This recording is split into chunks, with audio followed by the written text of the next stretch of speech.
जो उमर खालिद पकड़ा गया है, इसका जो अब्बू जान है, हाँ। इसके जो अब्बू जान है वो भी सिमी के एजेंट हुआ करते थे। हाँ। तथाकथित पत्रकार लगा देते कि टीचर का बेटा था, गरीब टीचर का बेटा है, हाँ, ये मैथमेटिशियन का बेटा है, ये तो बहुत गरीब परिवार से आता है। नहीं भैया, वो सिमी एजेंट, उसके तो खून में गद्दारी है, वो खून में उसके गद्दारी है, उसका बाप गद्दार था और वो भी गद्दार है। उमर खालिद, अभी आपने एक नाम लिया, उमर खालिद पे मैं एक सवाल पूछूंगी। आज दिल्ली पुलिस को जैसे ही 10 दिन की उसकी कस्टडी मिली, वैसे ही स्वरा भास्कर से लेकर के जितने भी तथाकथित लेफ्ट के लोग हैं वो सब ट्विटर पे सक्रिय हो गए और सबने ट्वीट करना शुरू कर दिया कि उमर खालिद तो बेगुनाह था, उमर खालिद तो डेमोक्रेसी के लिए लड़ रहा था, उमर खालिद तो जो है आवाज़ उठा रहा था और मोदी सरकार ने उनको अंदर बिठा दिया। क्या कहना चाहेंगे? वो डेमोक्रेसी के लिए वो गुंडा, वो चरसी, उसकी शक्ल पे लगता है कि वो रोज दिल्ली में बैठ के जेएनयू में और जामिया में जो इस तरह के कुछ लोग हैं, इन्हीं लोगों ने जामिया और जेएनयू यूनिवर्सिटी को भी बदनाम किया है। जामिया और जेएनयू को पूरी तरीके से हम नहीं कह सकते, वहाँ बहुत बड़े बड़े लोग पढ़ के निकले हैं जो आज देश में बहुत बड़ा नाम ले रहे हैं। जेएनयू से हमारी फाइनेंस मिनिस्टर निर्मला सीतारमण जी पढ़ के निकली हैं। तो हम जब भी जेएनयू की बात करते हैं तो हम सिर्फ वो कथित जो लोग हैं ना, ये सारे जो देश को बर्बाद करने के लिए नारे लगाते हैं, हम उनकी बात करते हैं। तो आज देखिए, राणा आयुब जो पत्रकार हैं, उन्होंने भी ट्वीट किया है, स्वरा भास्कर ने भी ट्वीट किया है, प्रकाश राज ने भी ट्वीट किया है, और 2-4 ऐसे पत्रकार हैं जो खुद को पत्रकार भी बोलते हैं और बड़े नेशनल इंटरनेशनल अवार्ड भी पिछले 4-5 सालों 10 सालों में राजमाता की सरकार में ये अवार्ड भी पाते आए हैं। तो ये सारे लोग आज उमर खालिद के लिए, अरे भाई, एनआईए ने ताहिर हुसैन को उठाया। ताहिर हुसैन ने कहा कि जनवरी और फरवरी के बीच में वो पीएफआई का जो इनका ऑफिस है शाहीन बाग में, वहां ये मिला उमर खालिद से। तो भाई ताहिर से जाके पूछो ना, ताहिर भाईजान से, कि तुमने उमर खालिद का नाम क्यों लिया। आज तो पीएफआई के ऑफिस की भी उसने बात कर दी, एनआईए की चार्जशीट में चीजें आ गई। एनआईए की तो, दिल्ली पुलिस की तो चार्जशीट में सीताराम येचुरी और योगेंद्र यादव जी का भी नाम आया, जो डिबेट पे बैठ के बहुत बड़ी बड़ी बातें करते थे। और जब आप इनसे डिबेट करेंगे तो आपको लगेगा इनके पास कितना ज्ञान है। भाई, इनके पास ज्ञान नहीं है, ये एक नंबर के मक्कार लोग हैं। इनको बाहर से फंड आते हैं, इनको लाल सलाम और जिहाद के जो सर्कल के लोग हैं वहां से पैसे भेजे जाते हैं। नहीं तो पीएफआई को 130 करोड़ रुपए कहां से आ गए, इसकी जांच होनी चाहिए। और मैं केंद्र सरकार से एक चीज कहूंगी जिसपे मेरी नाराजगी है केंद्र सरकार से, कि पीएफआई जैसे ऑर्गेनाइजेशन का आप 12A और एटीजी जो उनका सर्टिफिकेट होता है उनके एनजीओ का, वो आप क्यों देते हैं? एटीजी का सर्टिफिकेट का मतलब कि जितने लोग डोनेशन देंगे आप उनको छूट मिलती है उनको। 12A मतलब एनजीओ को कोई टैक्स नहीं पे करना है। तो इस तरह के जो गतिविधियों में, जो देश तोड़ने की गतिविधियों में जो ऑर्गेनाइजेशन शामिल है, केंद्र सरकार 12A एटीजी इनको इजीली कैसे दे दे? सबसे पहले तो पीएफआई को इनको बैन करना चाहिए, क्योंकि ये जो उमर खालिद पकड़ा गया है, इसका जो अब्बू जान है, इसके जो अब्बू जान है वो भी सिमी के एजेंट हुआ करते थे। तो ये कोई आप वो एंगल जो तथाकथित पत्रकार लगा देते कि टीचर का बेटा था, गरीब टीचर का बेटा है, ये मैथमेटिशियन का बेटा है, ये तो बहुत गरीब परिवार से आता है। नहीं भैया, वो सिमी एजेंट, उसके तो खून में गद्दारी है, वो खून में उसके गद्दारी है, उसका बाप गद्दार था और वो भी गद्दार है। ठीक है, लेकिन मैम यहाँ पे मैं एक सवाल आपसे दिल्ली पुलिस के लिए पूछूंगी। दिल्ली पुलिस के एक अधिकारी ने कहा मामले को ठंडा करने के लिए, जब योगेंद्र यादव का नाम आया, सीताराम येचुरी का नाम आया, कि इन लोगों का नाम केवल मात्र इसलिए लिया गया है, इनके ऊपर कोई आरोप नहीं है, ये आरोप को भड़काने के लिए इन लोगों का नाम लिया गया है। ये दिल्ली पुलिस ने मामले को ठंडे करने के लिए किया है। तो ऐसा क्यों कर रही है दिल्ली पुलिस? भाई, दिल्ली पुलिस ने ये कहा कि इनके ऊपर ये आरोप है कि ये दंगे को भड़काने का काम करते थे, ये युवाओं को भड़काने का काम करते थे। तो आपने अपनी चार्जशीट में 2-4 नाम लेके ये तो जरूर कहा है ना कि योगेंद्र यादव, सीताराम येचुरी किसी भी लेवल तक इनको जाने के लिए भड़काते थे। किसी भी लेवल तक मतलब, अरे भारत तेरे टुकड़े होंगे जो जेएनयू में आज़ादी के नारे लगे, वो कम थे क्या? अब देखिए, देश की जनता जगी हुई है, आप भी युवा हैं, मैं भी युवा हूं, और आपके कैमरामैन भी युवा हैं। हमारा फर्ज है कि देश को तोड़ने वाले सारे लोगों को जेल के पीछे देखना चाहिए। देखिए, यूएपीए में उठाया गया है। यूएपीए क्या है? यूएपीए मतलब कि कोई भी संगठन के साथ साथ अब ऐसा कोई व्यक्ति जो एंटी नेशनल गतिविधियों में शामिल रहेगा, सरकार उसको उठा सकती है, शक के बिना पे उसको उठाएगी, और उसको अगर उसकी गलती पाई गई तो यूएपीए के अंडर वो जेल जाएगा। तो आज यूएपीए को ही कैंसिल करने के लिए सारे स्वरा भास्कर और तथाकथित पत्रकार, राणा आयुब और ये सारे लोग बोल रहे, कुछ ने तो मुस्लिम कार्ड भी खेल दिया। देखिए, मैं एक चीज कहूंगी, रिया चक्रवर्ती ने जो किया सुशांत के साथ, उसकी सजा उसको मिलेगी, लेकिन आपको एक भी हिंदू, 2-4-5 जो पागल हैं, जो बदतमीज है, उनको छोड़ दीजिए। इसके अलावा आज हिंदुओं की फौज रिया के लिए नहीं खड़ी हो रही है। एक बहुत बड़े न्यूज में ये तक छपा कि कंगना को, मतलब राजपूत कंगना वर्सेस ब्राह्मण रिया चक्रवर्ती, ये तक कहा गया। कांग्रेस ने अभी, अरिंदम चौधरी जी ने कलकत्ता में रैली निकाली।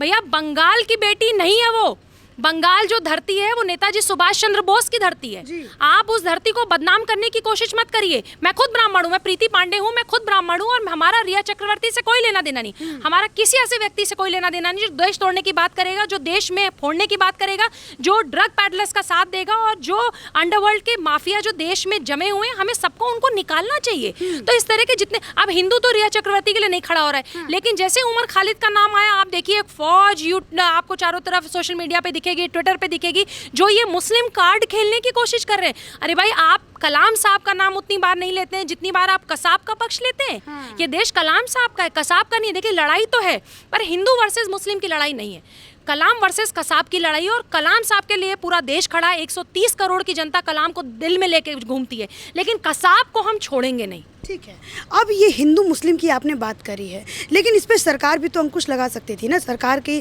पास सारी मतलब सीक्रेट एजेंसीज उनके पास हैं, इन्वेस्टिगेशन एजेंसीज उनके पास है, केंद्र सरकार के पास, लेकिन केंद्र सरकार को ये बात पता ही नहीं चला कि भाई नाक के नीचे से इतनी सारी कॉन्स्पिरेसी जो है चल रही थी। इस पर भी लोग सवाल उठाते हैं, इस पर क्या कहना? देखिए, एक सीए का एक बिल पास हुआ और हम लोगों ने देश में देखा कि जिस तरीके से देश में जगह जगह देश को, दिल्ली मतलब देश की राजधानी को बंधक बनाया जिस तरीके से 3 महीनों के लिए, और जिस तरीके से जिहादियों ने साथ दिया इस देश में, तो मैं आपको ये कहना चाह रही हूँ कि देखिए, बहुत समय की गंदगी है ये। पिछले 70 सालों में ये जो मुस्लिम प्लीजिंग हुआ है ना, कि आप मुस्लिम को प्लीज नहीं कर रहे हैं, आप उनकी पढ़ाई के लिए, आप उनके रोजगार के लिए, आपने उसके लिए 70 सालों में काम नहीं किया, आपने उनको मुख्य धारा से आने ही नहीं दिया। भाई, कलाम साहब का नाम कितनी बार हम लोग ले रहे थे, एक हिंदू होके कलाम साहब को पूजते हैं हम लोग, मानते हैं उनको, लेकिन कसाब के को तो हम नहीं पूछ सकते, कसाब को तो हम मतलब खुला गालियां देंगे। ऐसे व्यक्ति को जो देश को बर्बाद कर रहा है, हम उसके विरोध में बोलेंगे। तो अब सेंट्रल गवर्नमेंट या सेंट्रल एजेंसीज, देखिए धीरे धीरे एनआईए है, हमारी सीबीआई है, अब ये इनके पीछे पड़ चुकी है। वो हर व्यक्ति, भाई देश है, एक देश एक कानून, अभी इससे ज्यादा तो अभी देखिए आज से संसद चलने लगी, अभी देश में जो 2-4 बिल ऐसे आने हैं, जैसे यूनिफॉर्म सिविल कोड आना है, अभी पॉपुलेशन कंट्रोल बिल आना है, अभी इन पे भी देखिएगा कि शाहीन बाग से बड़ा दंगा करेंगे। और वो लोग जो कॉन्स्टिट्यूशन की आड़ में भेड़ बकरी की चाल चलते थे कि कॉन्स्टिट्यूशन है हमारा, हम कॉन्स्टिट्यूशन के हिसाब से चलेंगे, जरा इन सब भेड़ियों से पूछिए कि जो कॉन्स्टिट्यूशन की बात करते थे, एक देश एक कानून एक कॉन्स्टिट्यूशन मानेंगे, तब तो ये अपना लॉ मानते हैं। तो भाई, दुबई नहीं ना है ये बाहर के इस्लामिक कंट्रीज नहीं है, एक देश एक कानून, 130 करोड़ लोगों के लिए एक ही कानून चलेगा। और सीबीआई हो, सेंट्रल एजेंसीज हो, सेंट्रल गवर्नमेंट है, इनका सफाया करे। स्वच्छ भारत अभियान चल रहा है देश में। ठीक है, अब आपने कहा कि एक देश होना चाहिए, एक कानून होना चाहिए, एक जो है सबके लिए नियम भी होने चाहिए, लेकिन जो स्टेट जो है, तेलंगाना जैसा स्टेट मैं कहूँगी, जो कि शरिया कोर्ट जो लागू कर देता है और ये भी मांग करता है कि जितने भी स्टेट है उनको शरिया कोर्ट लाना चाहिए मुसलमानों के लिए, मुसलमानों के हक के लिए, उनको क्या कहना चाहेंगे? देखिए, मैं बार बार ये बात कहती आई हूँ कि कहीं ना कहीं हमें अब स्ट्रिक्ट होने की ज़रूरत है। और ये जो फासिज्म और तानाशाही बोलते रहते हैं लेफ्ट के लोग और ये देश विरोधी लोग, वाकई सरकार को सख्त होने की ज़रूरत है। जिस तरह से इन्होंने जेएनयू में नारे लगाए, भारत तेरे टुकड़े होंगे, आपको लगता है कि ये अमेरिका में रह के अमेरिका तेरे टुकड़े होंगे बोल सकते थे क्या? ये पाकिस्तान में रह के एक पाकिस्तान के लड़के ने, 14-15 साल के लड़के ने, विराट कोहली या और कोई क्रिकेटर था जिसकी तस्वीर उसने सिर्फ लहरा दी तो उसको जेल में डाल दिया, बाद में उसको छोड़ा। तो उस पाकिस्तान में इंडिया के क्रिकेटर का अगर आपने पोस्टर भी लहरा दिया तो आपको जेल जाना पड़ेगा। और यहाँ आप खुलेआम पाकिस्तान के भी नारे हैदराबाद में लग जाते हैं, ओवैसी के मंच से। भाई, ये देश है ना, ओवैसी के मंच से अगर ये नारे लगे तो कैसे लग गए? इसका मतलब हमारे देश में आज भी वो सारे लोग हैं। आंतरिक सुरक्षा की ज्यादा जरूरत है, बाहर की सुरक्षा से ज्यादा हमें देश में आंतरिक सुरक्षा की जरूरत है। ये इतने बड़े बड़े पैमाने पे और बड़े बड़े नंबर्स पे आरडीएक्स आ जाते हैं, इतने बड़े अमाउंट पे। वो आरडीएक्स कैसे आते हैं? AK-47 से लेके असलाहे, बम, बंदूक, ये सब आते हैं। अभी पीछे एनआईए ने छापा मारा दिल्ली में, इतने बड़े, पिछले 10 सालों में उन्होंने कहा कि इतने बड़े पैमाने पे बम और आरडीएक्स, कभी मानव बम के लिए भी जो चीजें इस्तेमाल होती है वो तक दिल्ली में पाई गई। तो आपको लगता है कि देश में जो लोग रह रहे हैं उनके साठ गांठ के बगैर ये देश की दिल्ली राजधानी तक पहुंच जाते हैं? 100% नहीं। इसमें देश के लोग जिम्मेदार हैं, ये देश का खाते हैं और पाकिस्तान का गाते हैं। तो इन सब को मार के यहाँ से भगाने की जरूरत है और आजीवन कारावास देने की जरूरत है। आपने कहा कि इन सबको मार के यहाँ से भगाने की ज़रूरत है, लेकिन जो ये बात कहते हैं, कपिल मिश्रा जी का मैं नाम यहाँ पे लूँगी, उन्होंने कहा था कि जाफराबाद में अभी ट्रंप तक तो हम शांत हैं, लेकिन जैसे ही ट्रंप चले जाएंगे हम वैसे ही जाफराबाद को बंधक नहीं बनने देंगे, हम खाली करा देंगे। लेकिन जितने भी ये स्वरा भास्कर की गैंग के लोग हैं, जितने भी लेफ्ट के गैंग के लोग हैं, उनके लिए कपिल मिश्रा जो हैं वो गुंडा बन गए। उनके हिसाब से कपिल मिश्रा एक गुंडाई जिसने दंगे को भड़काया और जिसके ऊपर दिल्ली पुलिस एक्शन नहीं ले रही है। क्या कहना चाहिए? अच्छा, 3 महीने तक शाहीन बाग में गुंडों ने, कुछ जिहादियों ने मिलकर देश की राजधानी को बंधक बना लिया, तो वो शरीफ लोग थे। यहाँ पे सीलमपुर और जाफराबाद, इन जगहों पे लोगों ने बीचों बीच सड़क पे बैठ के दोनों तरफ से घेर के, लाखों लोगों को परेशानी हो रही है स्कूल जाने में, कॉलेज जाने में, हॉस्पिटल में, वो शरीफ लोग थे। और उसके लिए अगर कोई कपिल मिश्रा जी चाहे XYZ कोई व्यक्ति अगर आके उस धरने को हटाने की बात करता तो वो गुंडा हो गया।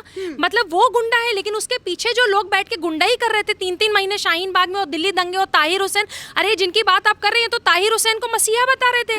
आप जरा ताहिर हुसैन, वो NIA को जाके आप बोलिए, नेशनल इन्वेस्टिगेशन एजेंसी जो है, उनको जाके कहिए कि नहीं ताहिर हुसैन तो बिल्कुल सही है, उमर खालिद बिल्कुल सही आदमी है, आपने तो शरीफ आदमी को उठा लिया, हमें और आपको तो एजेंसी नहीं उठाती। शरीफ जो आदमी अपने घर में 2 रोटी कमा रहा है उसको नहीं उठाती। लेकिन कपिल मिश्रा ने एक बार आके कह दिया कि भाई 2 महीने से तुमने यहाँ पे दादागिरी कर रखी है, तुमने इसको बंधक बना रखा है, इनको यहाँ से भगाने की जरूरत है, और अगर दिल्ली पुलिस इनको नहीं हटाएगी तो ट्रंप के जाने तक तो हम शांत हैं। क्योंकि भाई ट्रंप अमेरिका के राष्ट्रपति हैं, वो आए हैं, देश की सारी, पूरे विश्व की निगाहें भारत पे थी, वही सबसे बेस्ट टाइम था देश को बर्बाद करने के लिए। नारे लगाएंगे तो पूरे विश्व में देश का परचम लहराएगा, भारत की कितनी बेइज्जती होगी, यही तो इनका प्लान था।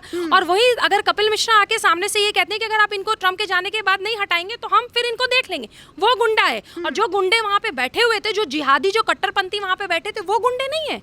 हाँ प्रीति जी, बस एक लास्ट सवाल मैं आपसे पूछूंगी। हमारा मुद्दे की शुरुआत हुई थी रोहन रॉय से, दिशा सालियान के केस से, हम लोग उमर खालिद पे गए हैं। इसी पे एक सवाल पूछ देती हूँ। जो जय श्री राम का नारा लगा देता है, जो भारत माता की जय बोल देता है, वंदे मातरम बोल देता है, वो कुछ लोगों के लिए गुंडा हो जाता है, कुछ लोगों के लिए वो अपराधी हो जाता है, कुछ लोगों के लिए वो लोकतंत्र का हत्या करने वाला हो जाता है। और जो उमर खालिद जैसा लोग जो कि टेररिस्ट का सपोर्ट करते हैं, दिल्ली दंगों का सपोर्ट करते हैं, अंकित शर्मा की लाश को मारने वाले लोगों को सपोर्ट करते हैं, उनको उनका मतलब साथ देते हैं, उनको क्या कहिए? सबसे बड़ी बात है कि बॉलीवुड के जो लोग आज ट्विटरबाजी कर रहे हैं, और स्वरा भास्कर जैसे लोग जो ना सीरियल के ही टॉप एक्ट्रेस हैं, ना फिल्मों के ही टॉप एक्ट्रेस हैं, और भी बहुत से, राणा अयूब और कई ऐसे नाम हैं जो सुबह से ट्विटरबाजी में मैं देख रही हूँ, ये सारे लोग अंकित शर्मा के घर क्यों नहीं जाते, या अंकित शर्मा के लिए उन्होंने एक भी ट्वीट क्यों नहीं किया? जब अंकित शर्मा को चाकुओं से गोदा गया था, जो इन्वेस्टिगेशन ऑफिसर था IB का, उसके बॉडी में जब तेजाब डाला गया था, तो क्यों नहीं? तब भी ये ताहिर के लिए लड़ते थे। इनका काम है, देश में एक गैंग ऐसा है जो लाल सलाम और पाकिस्तान ISIS से जो पैसे आते हैं, जो PFI से आते हैं, इनकी जांच मैं बार बार इसलिए कह रही हूँ कि होनी चाहिए, क्योंकि ना ये फिल्मों में बहुत अव्वल नंबर पे है, ना वो सीरियल में बहुत अव्वल नंबर पे, लेकिन बॉम्बे जैसे महंगी लाइफस्टाइल ये कैसे बियर कर पाते हैं? तो इनकी भी जांच होनी चाहिए। आप अंकित शर्मा के लिए आवाज़ नहीं उठाते, लेकिन आप ताहिर हुसैन के लिए आवाज़ उठाते हैं, आप उमर खालिद के लिए। ये बड़ी बात नहीं होगी कि अभी कल परसों से आप इनको एक कॉन्स्टिट्यूशन का प्लैक कार्ड लेके आप देश में जगह जगह इनको नाराबाजी करते देखेगा। और वही उद्धव सरकार जो अभी कंगना रनावत का दफ्तर तोड़ने पहुंची थी, उसी मुंबई में फ्री कश्मीर के जब पोस्टर लहराए जाते हैं, तो जितने लोग, जो 100-200-400 लोग वहां पे गेटवे ऑफ इंडिया पे खड़े थे, जरा भेजिए ना उनको जेल। अगर आप में हिम्मत है तो आप भेजिए। आप तो उन्हीं के बेटे ना, बाला साहेब, जिससे अंडरवर्ल्ड डरता था, आज आप ही अंडरवर्ल्ड से डरने लगे। आपकी हिम्मत नहीं है कि आप दाऊद का घर तोड़ पाए। वो BMC को हाई कोर्ट ने, मुंबई हाई कोर्ट ने, माननीय कोर्ट ने कितनी बार फटकार लगाया। तो इन्होंने कोरोना के टाइम पे कहा कि हमारे पास लोग नहीं है, हमारे पास एम्प्लॉइज नहीं है, हमारे पास अभी रिसोर्सेज की कमी है। आपके पास JCB और रिसोर्सेज की कमी कंगना का दफ्तर तोड़ने के लिए नहीं थी, लेकिन आपके पास बीड़ी बाजार के दाऊद की प्रॉपर्टी तोड़ने के लिए आपके पास रिसोर्सेज की कमी हो जाती है। इनका मंसूबा ही नहीं है, इनकी सबकी साठगांठ है जो सेंट्रल एजेंसीज इनको उधेड़ रही हैं। आप देखिएगा बहुत दिन, कुछ ही दिन में, अभी बहुत जल्दी आपको जनता ही, महाराष्ट्र की जनता बोलेगी उखाड़ दिया। उखाड़ दिया किसको उखाड़ दिया? उद्धव सरकार को उखाड़ दिया। और उनको जो कर रहे हैं करे भाई, हम तो महाराष्ट्र में नहीं रहते, हम तो उत्तर प्रदेश में रहते हैं, उत्तर प्रदेश की बेटियां। आप हमारे CM, आप पैर भी नहीं रख पाएंगे। हमारा दफ्तर तोड़ना, घर तोड़ना तो दूर की बात है, आप कुछ नहीं उखाड़ पाएंगे। आप सिर्फ कंगना को डरा सकते हैं। आप कुछ नहीं कर सकते। अच्छा चलिए, इसी पे योगी जी पे एक सवाल पूछ देती हूँ, लास्ट है। गर्मी लग रही है आपको, लेकिन फिर भी मैं समझ सकती हूँ।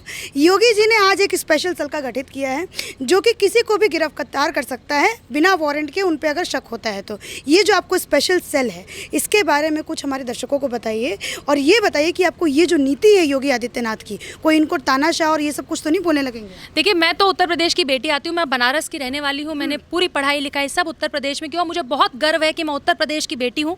और एक ऐसे सीएम हमने चुना है, एक ऐसे सीएम को वोट दिया है जिसको हमको महाराष्ट्र के जो लोग हैं, आज मेरी उनसे बात होती है तो वो बहुत अफसोस जताते हैं कि हमने कहाँ से इसको सीएम चुन लिया। एक ऐसा व्यक्ति जो लड़की, भारत की बेटी को ललकारता है, दफ्तर तोड़ता है, मुंह तोड़ता है। इसके संजय राउत जो है वो हरामखोर लड़की कहते हैं और गंदी गंदी गालियों से बेटियों को नवाजते हैं।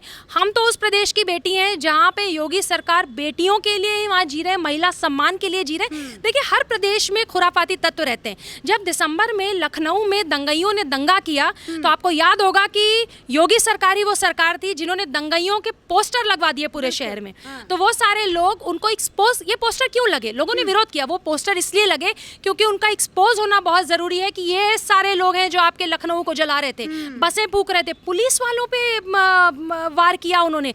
बाराबंकी पुलिस से बहुत से ऐसे पुलिस ऑफिसर्स थे जिनके ऊपर वार हुआ, जिनके ऊपर हमला हुआ। ऐसे अफसरों को मैं जानती हूँ जो घायल हुए।